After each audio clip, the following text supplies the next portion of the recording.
धन्य है ईश्वर, हमारे प्रभु ईसा मसीह का पिता। मृतकों में से ईसा मसीह के पुनरुत्थान द्वारा उसने अपनी महती दया से हमें जीवंत आशा से परिपूर्ण नवजीवन प्रदान किया। आप लोगों के लिए जो विरासत स्वर्ग में रखी हुई है वह अक्षय, अदूषित तथा अविनाशी है। आपके विश्वास के कारण ईश्वर का सामर्थ्य आपको उस मुक्ति के लिए सुरक्षित रखता है जो अभी से प्रस्तुत है और समय के अंत में प्रकट होने वाली है। यह आप लोगों के लिए बड़े आनंद का विषय है। हालांकि अभी थोड़े समय के लिए आपको अनेक प्रकार के कष्ट सहने पड़ रहे हैं। यह इसलिए होता है कि आपका विश्वास परिश्रमिक खरा निकले। सोना भी तो आग में तपाया जाता है और आपका विश्वास नश्वर सोने से कहीं अधिक मूल्यवान है। इस प्रकार ईसा मसीह के प्रकट होने के दिन आप लोगों को प्रशंसा, सम्मान तथा महिमा प्राप्त होगी। आपने उन्हें कभी नहीं देखा, फिर भी आप उन्हें प्यार करते हैं। आप अब भी उन्हें नहीं देखते, फिर भी उनमें विश्वास करते हैं।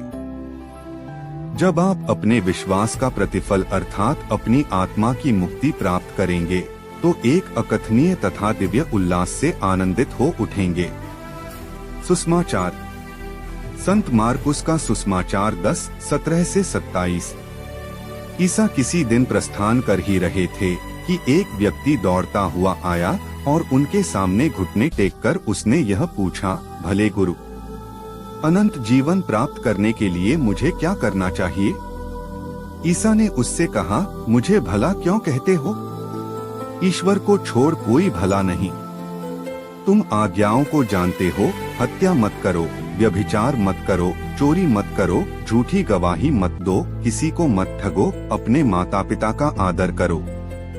उसने उत्तर दिया, गुरुवर, इन सब का पालन तो मैं अपने बचपन से करता आया हूँ। ईसा ने उसे ध्यानपूर्वक देखा और उनके हृदय में प्रेम उमड़ पड़ा।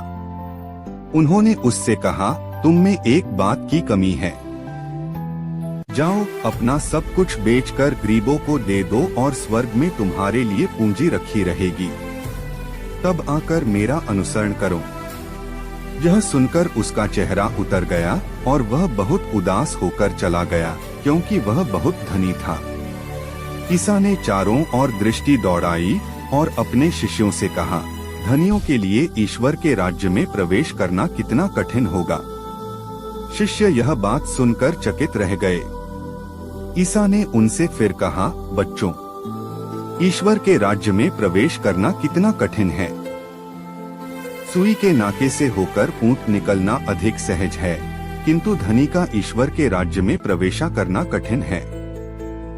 शिष्य और भी विस्मित हो गए और एक दूसरे से बोले, तो फिर कौन बच सकता है?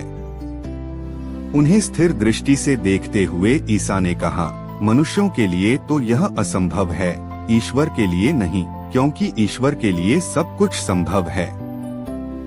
मनन चिंतन। धनी युवक अपने धन में आसक्त था। उसका धन उसके लिए उसकी सुरक्षा, पहचान और आराम बन गया था। आज हमारे सामने यह सवाल उठता है कि हमारे जीवन के केंद्र में क्या अथवा कौन है? प्रभु यीशु हमें अपनी प्राथमिकताओं का मूल्यांकन करने और विचार करने की चुनौती देते हैं कि क्या हम ऐसी किसी भी चीज को छोड़ने के लिए तैयार हैं जो उनके साथ हमारे संबंधों में बाधा डाल सकती है। प्रभु ने धनी युवक को अपने धन का त्याग कर उनका अनुसरण करने के लिए कहा। हमें भी मसीह का अनुसरण करने के लिए बलिदान करना चाहिए, अपनी महत्वाकांक्षाओं, आरामदायक जिंदगी और यहाँ तक कि उन संबंधों को भी छोड़ देना चाहिए जो हमारे आत्मिक विकास में बाधा डालते हैं। हम जो त्याग व बलिदान करने को तैयार हैं, उस पर मनन चिंतन करना अति महत्वपूर्ण है। धन हमें यह सोचने के लिए प्रेरित या फिर मजबूर कर सकता है कि जिंदगी में हमें ईश्वर की जरूरत नहीं है। प्रभु यीशु ने चेतावनी दी है कि धनवानों के लिए ईश्वर के राज्य में प्रवेश करना कठिन है। इस जाल से बचने के लिए हमें विनम्र रहना चाहिए और धन और संपत्ति के साथ अपने संबंधों पर विचार करना चाहिए। हमारे दैनिक जीवन में इन सत्यों पर मनन करने से हमें ईश्वर के साथ अपने संबंध को गहरा करने, अपनी प्राथमिकताओं का पुनर्मूल्यांकन करने और मसीह के अनुयायियों के रूप में अधिक विश्वासयोग्यता से जीने में मदद मिलेगी। अमीर होने का मतलब सिर्फ बहुत सारा पैसा होना नहीं है। इसका अर्थ है दूसरों की तुलना में बहुत अधिक धन होना और विशेष रूप से आवश्यकता से अधिक धन होना। धन व्यक्ति को ईश्वर विहीन और हृदयहीन बना सकता है। मूर्ख धनी के दृष्टांत में धनी मूर्ख ने प्राप्त धन के लिए ईश्वर का आभारी होने के बजाय खुद को अपने धन का केंद्र बना लिया। मूर्ख धनी अपने दृष्टिकोण में ईश्वर विहीन था। अमीर व्यक्ति और लाजरूस के दृष्टांत में धनी व्यक्ति ने लाजरूस से आंखें मूंद ली, जो उसके दरवाजे पर उसकी मदद की प्रतीक्षा कर रहा था। धनी व्यक्ति हृदयहीन था। धनवान युवक ईश्वर से प्रेम करता था, परंतु ऐसा प्रतीत होता है कि वह अपने धन से और भी अधिक प्रेम करता था। जबकि उसे आज्ञाओं का पालन करने में गर्व था, उसने अनजाने में पहली आज्ञा को तोड़ा था।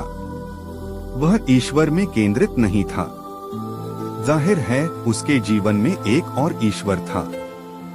शायद वह केवल इस बारे में जानकारी मांग रहा था कि कैसे अनंत जीवन प्राप्त किया जाए, जबकि यीशु उसे अनंत जीवन का निमंत्रण दे रहा था। धनी व्यक्ति अपने पाखंड का पूरी तरह से पर्दाफाश कर चुका था।